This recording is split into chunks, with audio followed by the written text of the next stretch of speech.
हमारे कर्म ही हमारे प्रारब्ध, भूत, वर्तमान और भविष्य का निर्माण कर हमें सुख दुख की अनुभूति कराते हुए हमारे लक्ष्य की ओर ले आते हैं। और इसलिए हमारे कर्मों को ही हमारा भाग्य निर्माता कहा गया है। कहा जाता है जिसके जैसे कर्म उसको जीवन में वैसी ही सुख दुख की अनुभूति होती है, जैसी करनी वैसी भरनी। क्योंकि हमारे कर्म ही हमारे भाग्य का निर्माण करते हैं, इसलिए हस्तरेखा विज्ञान पामिस्ट्री में हमारी कर्म की रेखा को ही हमारी भाग्य रेखा कहा गया है। किसी व्यक्ति की भाग्य रेखा जिस तरह की होती है उसी तरह के उस व्यक्ति के कर्म होते हैं। किसी व्यक्ति की भाग्य रेखा को देखकर ही आप उसके भूत, वर्तमान और भविष्य को जान सकते हैं। आप जान सकते हैं कि इस व्यक्ति का प्रोफेशन क्या होगा, ये व्यक्ति अपने जीवन में कितनी उपलब्धियां प्राप्त करेगा, इस व्यक्ति का जीवन किस तरह का होगा, कठिनाइयों भरा होगा या सरल होगा। तो आज की इस वीडियो में मैं आपको भाग्य रेखा देखने और भाग्य रेखा किस तरह की होने पर किस व्यक्ति का क्या प्रोफेशन हो सकता है, इस व्यक्ति के जीवन में इसका क्या स्टेटस हो सकता है, क्या उपलब्धियां हो सकती हैं, इसी के कुछ सूत्र शेयर करने वाला हूं। आइए सबसे पहले जानते हैं कि भाग्य रेखा होनी कैसी चाहिए। एक सुंदर, एक उत्तम भाग्य रेखा किसको कहा जाता है? एक सुंदर, एक उत्तम भाग्य रेखा वो होती है जो मणिबंध से प्रारंभ हो, हृदय रेखा के पार चली जाए। एक ऐसी भाग्य रेखा जिसमें ना किसी तरह के निशान हो, ना कहीं से कटी फटी हो, ना कहीं किसी तरह का जाल हो, ना ही ये पतली हो, ऐसी भाग्य रेखा उत्तम कहलाती है। ऐसी भाग्य रेखा जो गहरी और स्पष्ट हो, जिसका रंग हल्की लालिमा लिए हुए हो, ऐसी भाग्य रेखा उत्तम कहलाती है। और ऐसी भाग्य रेखा के फल व्यक्ति को बहुत ज़्यादा सुंदर मिलते हैं। फलस्वरूप ऐसा व्यक्ति अपने जीवन में उपलब्धियों को प्राप्त करता है, ऐसा व्यक्ति कर्मशील बना रहता है। अगर भाग्य रेखा गुरु पर्वत की ओर जाए तो ऐसा व्यक्ति ज्ञानी होता है, ऐसे व्यक्ति के पास अलग अलग विषयों में ज्ञान होता है, ऐसा व्यक्ति आध्यात्मिक गुरु भी हो सकता है, ऐसा व्यक्ति टीचिंग और कंसल्टिंग जैसे प्रोफेशन से जुड़ा हुआ हो सकता है, ऐसे व्यक्ति को समाज में बहुत ज़्यादा सम्मान प्राप्त होता है और ऐसे व्यक्ति के जीवन में बहुत ही ज़्यादा उत्तरदायित्व भी होते हैं। अगर भाग्य रेखा मणिबंध से प्रारंभ होकर शनि पर्वत की ओर चली जाए या भाग्य रेखा का जो रुख है वो शनि पर्वत की ओर हो तो ऐसा व्यक्ति रियल एस्टेट, कंस्ट्रक्शन और लेबर रिलेटेड वर्क में बहुत ही ज़्यादा सक्षम होता है। ऐसा व्यक्ति जॉब करता है या फिर लोगों को अपने अंडर में रखकर उनसे कंस्ट्रक्शन रिलेटेड काम करा सकता है। ऐसा व्यक्ति बहुत ही ज़्यादा मेहनती होता है। ऐसा व्यक्ति कर्म में विश्वास रखने वाला होता है। अगर भाग्य रेखा मणिबंध से प्रारंभ होकर सूर्य पर्वत की ओर मुड़ जाए या सूर्य पर्वत तक पहुंच जाए तो ऐसे व्यक्ति को अपने जीवन में बहुत ही हाई स्टेटस प्राप्त होता है। ऐसा व्यक्ति कहीं ना कहीं पॉलिटिक्स से या गवर्नमेंट से जुड़ा हुआ होगा, ऐसे व्यक्ति के पास गवर्नमेंट जॉब होगी और ऐसा देखा गया है कि ऐसा व्यक्ति अपने जीवन में कभी ना कभी एक बड़ा राजनीतिक पद अवश्य प्राप्त करता है। ऐसा व्यक्ति डॉक्टर जैसे फील्ड से जुड़ा हुआ हो सकता है, ऐसा व्यक्ति कई एनजीओस चला सकता है और ऐसा व्यक्ति समाज सेवा में हमेशा जुड़ा रहता है। अगर भाग्य रेखा मणिबंध से प्रारंभ हो, बुध पर्वत की ओर जाए या बुध पर्वत तक पहुंच जाए तो ऐसा व्यक्ति व्यापार कुशल होता है। ऐसा व्यक्ति मानसिक कार्य बहुत ही अच्छे से कर सकता है। ऐसे व्यक्ति की कैलकुलेशन बहुत ज़्यादा शार्प होती है। ऐसा व्यक्ति साइंस से रिलेटेड, मैथ से रिलेटेड सब्जेक्ट्स में एक्सपर्ट होता है। ऐसा व्यक्ति बहुत ही अच्छी रिसर्च वर्क कर सकता है। अगर भाग्य रेखा चंद्र पर्वत से प्रारंभ हो तो ऐसे व्यक्ति के जीवन में भाग दौड़ बहुत ज़्यादा होती है। ऐसा व्यक्ति एक जगह रुककर कार्य कर ही नहीं सकता। वो किसी न किसी ऐसे वर्क में होगा जिसके कारण कि उसको एक जगह से दूसरी जगह बहुत ज़्यादा आना पड़ता है और कई बार इतनी भाग दौड़ हो जाती है कि ऐसे व्यक्ति के जीवन में उसका काम ही एक स्ट्रेस बन जाता है। ऐसे व्यक्तियों को जीवन में आराम नहीं मिल पाता है और जीवन के आरंभिक समय में अधिकांश देखा गया है 30 से 32 साल की एज तक ऐसे व्यक्ति का प्रोफेशन सेट नहीं हो पाता है। ऐसे लोग अपने काम में भी अपने मन की बहुत ज़्यादा सुनते हैं। ऐसा कहा जा सकता है कि ऐसे लोग अपने मन के गुलाम होते हैं और इस वजह से अगर इनको अच्छा लग रहा है तो कोई काम करेंगे, इनको अच्छा नहीं लग रहा तो कोई काम नहीं करेंगे। अगर भाग्य रेखा हृदय रेखा को पार कर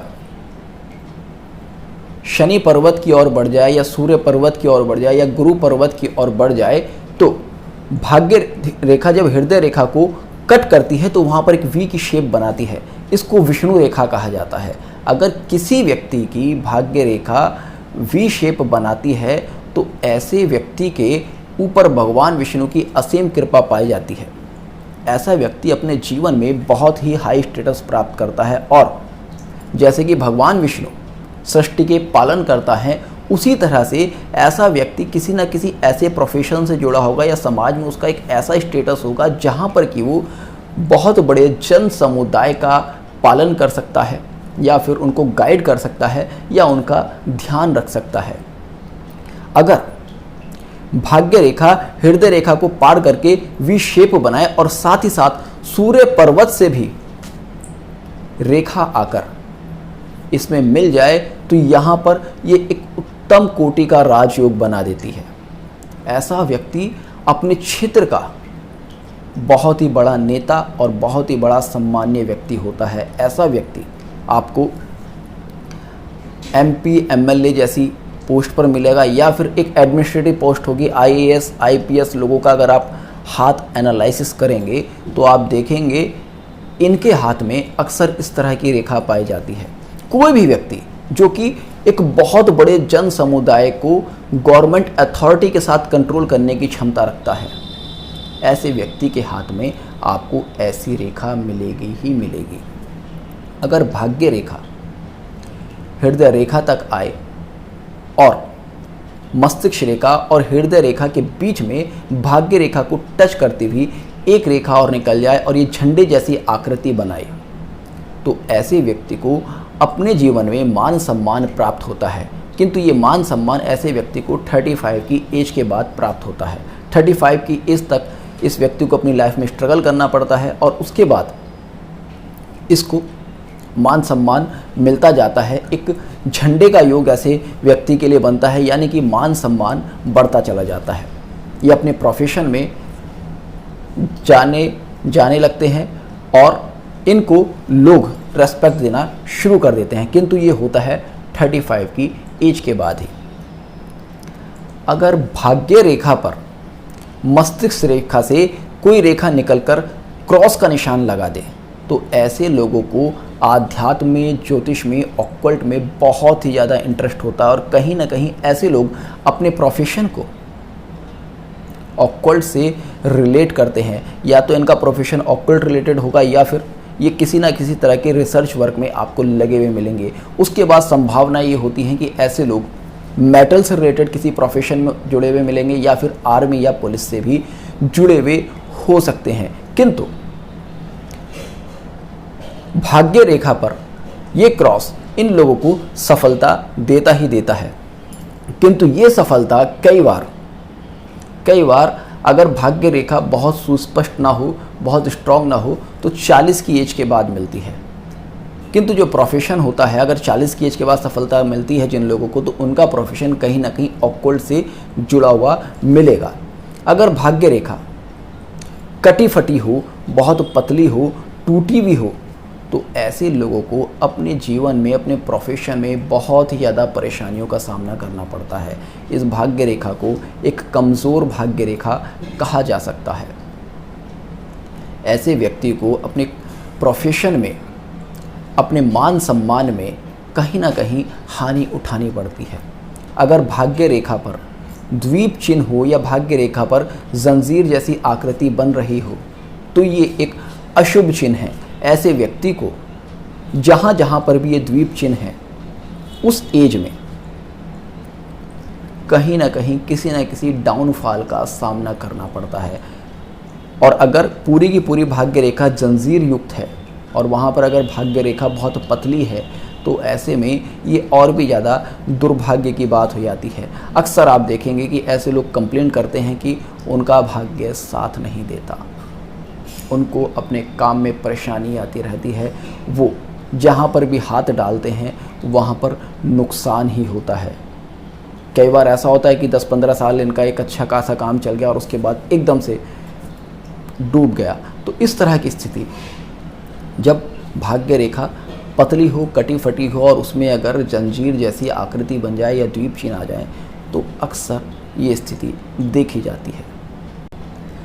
अगर भाग्य रेखा जीवन रेखा के अंदर से शुरू होती है तो आप देखेंगे ऐसे लोग टैलेंटेड होने के बाद भी अपने जीवन में तरक्की नहीं कर पाते। उसका सबसे बड़ा कारण ऐसे व्यक्ति का परिवार ही होता है। कहीं ना कहीं ये लोग अपने परिवार के लोगों के कंट्रोल में होते हैं और अपने डिसीज़न को उन लोगों की कंट्रोल की वजह से ले नहीं पाते हैं। इन लोगों के ऊपर कहीं ना कहीं पारिवारिक दबाव हमेशा बना रहता है। परिस्थितियाँ कोई भी हो सकती है, रीज़न कोई भी हो सकता है, मगर ये अक्सर देखा गया है कि जब भी भाग्य रेखा जीवन रेखा के अंदर से शुरू हो जाए तो ऐसे लोग परिस्थितियों के दास बन जाते हैं। हालांकि इनके पास धन संपत्ति अच्छी खासी हो सकती है, किंतु ये अपने गुणों को, अपने टैलेंट को अपने लिए बहुत ही ज़्यादा यूज़ नहीं कर पाते हैं। तो ये आज की इस वीडियो में मैंने भाग्य रेखा को देखने के कुछ बिंदु आपके साथ शेयर किए। आने वाली वीडियोज़ में मैं पामिस्ट्री में और भाग्य रेखा को देखने के और बहुत सारे बिंदु आपके साथ शेयर करूंगा। तो जुड़ेगा इस सूत्र के साथ। मिलते हैं नेक्स्ट वीडियो में, तब तक के लिए जय हिंद, जय भारत।